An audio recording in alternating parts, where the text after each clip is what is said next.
तो hello guys, कैसे हो आप लोग। तो एपिसोड शुरू होता है और हम लोग देखते हैं मोंग कह रहा होता है तुम जो भी मुझसे पूछ रहे हो उसके बारे में मुझे कुछ भी नहीं पता है। फिर गुतन कहता है तो फिर मुझे ये पूछने दो, ये स्क्रोल मेरा इमोशन को क्यों इफेक्ट कर रहा है। मोंग कहता है मुझे बिल्कुल भी नहीं पता है। तो गुतन कहने लगता है स्क्रोल का नाम जीवे मोंगजू है और तुम इसके अंदर रह रहे हो ना, सब कुछ कितना कनेक्टेड है। मोंग कहता है मुझे इसके बारे में बिल्कुल भी नहीं पता है। गुतन कहता है तुमको सच में नहीं पता है या तुम नापता होने का नाटक कर रहे हो। मोंग कहता है रियली मेरा भरोसा करा, मुझे कुछ भी नहीं पता है। और गुतन कह रहा होता है तुम्हें पता है तुम मेरे क्वेश्चन का एक भी आंसर नहीं दे रहे हो। सच में तुमको पता है कैसे मिस्टीरियस रहते हैं। तुम्हारा बुद्धा बहुत ज़्यादा मिस्टीरियस है क्योंकि उसने ही सारी चीज़ों को बनाया है। उसने कर्मा को बनाया है और उसने लाइफ और डेथ को भी बनाया है। फिर मोंग गुतन के सामने हाथ जोड़ देता है और कहता है मुझे कुछ भी नहीं पता है। फिर गुतन एप्पल खाते हुए उधर से चलने लगता है और कह रहा होता है कोई बात नहीं, जाओ तुम और जाकर रेस्ट करो। फिर पीछे से मोंग कहता है गु क्या मैं तुमसे कुछ पूछ सकता हूँ। गुतन कहते हैं हाँ पूछो। तो मोंग कहने लगता है कि तुम जिस स्क्रोल के बारे में पूछ रहे थे उस स्क्रोल को क्या निशंग नहीं छोड़ के गई थी। गुतन कहते हैं हाँ वही थी। तो मोंग कहने लगता है इसका मतलब तुम भी द पाथ ऑफ कर्मा भी इन्वॉल्व हो गए हो। गुतन कहते हैं हाँ हो सकता है, मुझे वैसा लगता है। और मोंग कहने लगता है दागो तुम एक सिंपल सा लाइफ क्यों नहीं जीते, तुमको कर्मा के साथ इन्वॉल्व होने की कोई जरूरत नहीं है।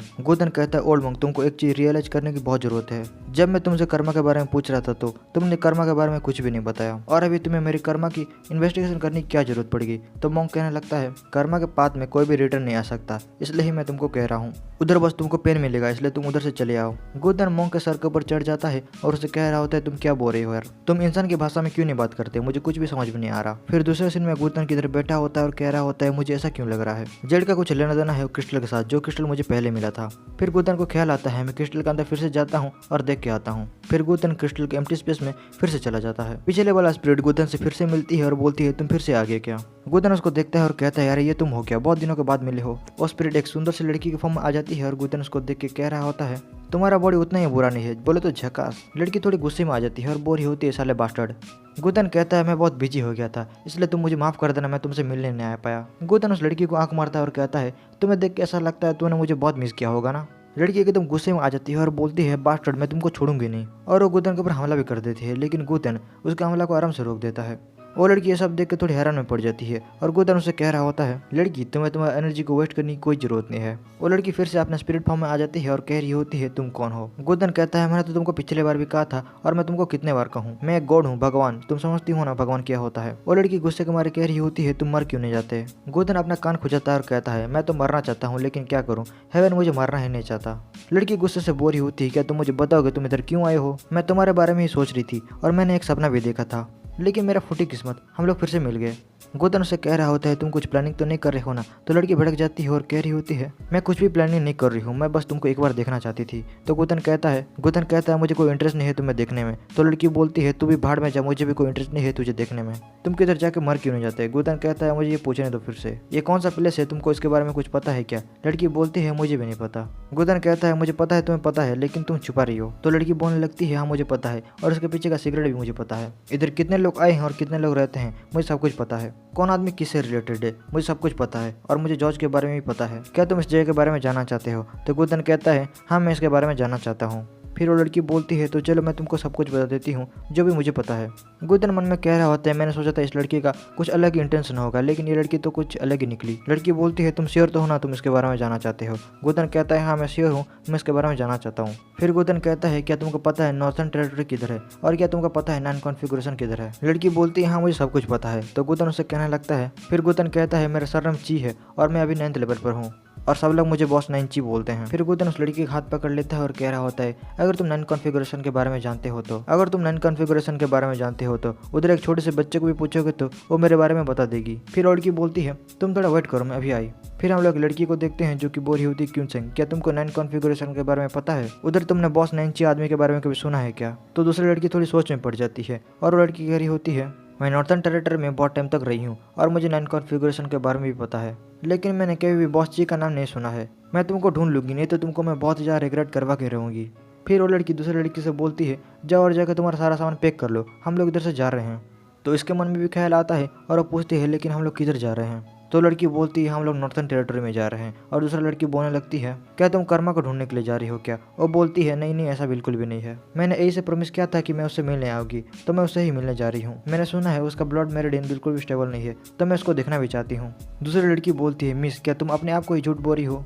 तुम्हें पता है उस कर्मा के पीछे जो भी जाता है वो तड़प तड़प के मरता ही है। तुमने कर्मा को ढूंढ तो नहीं लिया ना, और अभी तुमको उसके पीछे जाना है। वो लड़की बोल रही होती है ये बहुत ज्यादा अजीब है, मेरा कर्मा एक लड़के के साथ जुड़ा हुआ है जो कि 300 साल पहले मर चुका है, लेकिन मैं गलत भी नहीं हो सकती हूँ, वो जिंदा भी हो सकता है। दूसरी लड़की बोलती है तुमने तो तुम्हारा रिकनेक्शन बॉडी को अवेकन कर लिया है और तुम जिधर भी जा सकते हो, तो तुम जाके देख क्यों नहीं लेते। वो लड़की बोलती है लेकिन मुझे फील हो रहा है वो मर चुका है। तो दूसरी लड़की बोलने लगती है बाहर बहुत सारा न्यूज चल रहा है, अगर उस लड़के का रिकनेक्शन हुआ होगा तो क्या होगा।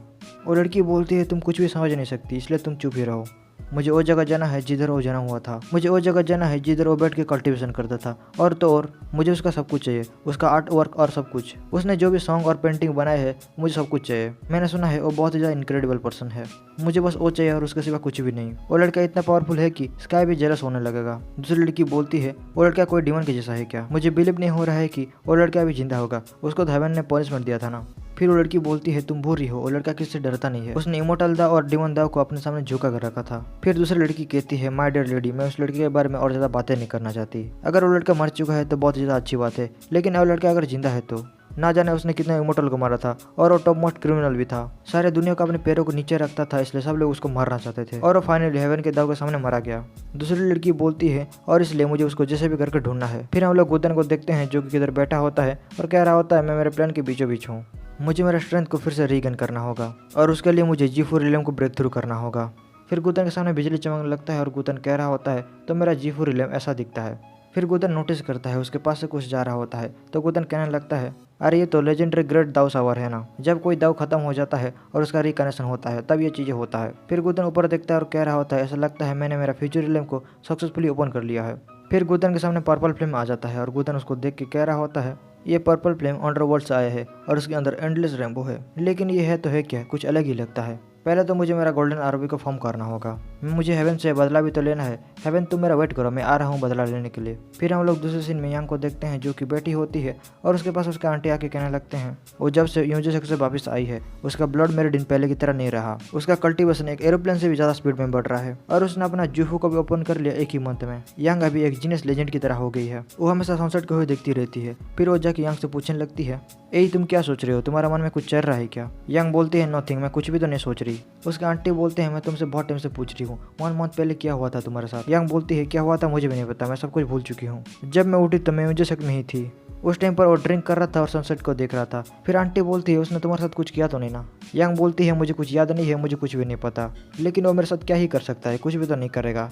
तो उसका आंटी उसका मजाक उड़ाने लगते हैं और यांग गुस्से मारे कह रही होती है आंटी आपका मतलब क्या है, आप क्या सोच रहे हैं। उसका आंटी बोलती हैं कुछ भी तो नहीं। फिर वो आंटी बोलती है क्या तुमने कुछ नोटिस किया, तुम्हारे अंदर कुछ चेंज आ रहा है। यांग बोलती है नहीं आंटी मुझे कुछ भी फील नहीं हो रहा। क्या आंटी आपको भी सनसेट पसंद नहीं आ रहा। तो उसके आंटी बोलने लगते हैं सन के बारे में क्या, वो तो नॉर्मल है, वो तुमको क्या अजीब लग रहा है। यांग बोलती है सनसेट होने के बाद सब कुछ बकवास लग रहा है, मुझे नहीं पता लेकिन मुझे सनसेट बिल्कुल भी पसंद नहीं आ रहा। आंटी अपने मन में बोल रही होती है ये ब्लड मेरिडियन का साइड इफेक्ट हो सकता है। फिर गुतन उधर आ जाता है और बोलता है अरे तुम लोग को मैंने बहुत टाइम के बाद देखा। आंटी गुतन से कहती है तुम इधर क्या कर रहे हो, और गुतन कहने लगता है कुछ दिन ही हुआ है और लड़की इतना चेंज हो गई, और इसके बाद एवोल्यूशन इधर ही खत्म हो जाता है।